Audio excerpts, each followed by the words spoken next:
Nel 2204, your pageant vlogger host. Subscribe!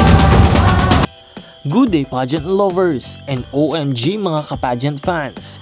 Isa na namang bonggang beauty queen update ang hatid sa inyo ngayon.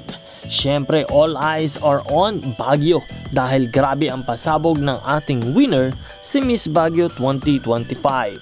Congratulations to candidate number 11, Janela Andal Resio of Barangay Trancoville dahil siya ang itinanghal na Best Evening Gown at tinawag na rin na Hakot Award Queen of the Night. Imagine, halos lahat ng special awards ay nakuha niya, kaya naman big winner talaga. Ang dami niyang crowns at titles in one night. Truly, Janela proves that she is not just a local beauty queen, but a potential national contender in the future.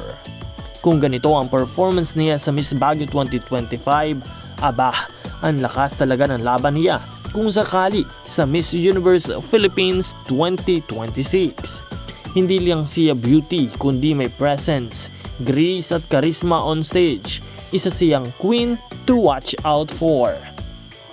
Once again, congratulations to Janela Andal Resio for bringing pride to Baguio and inspiring more young women to shine with confidence and purpose.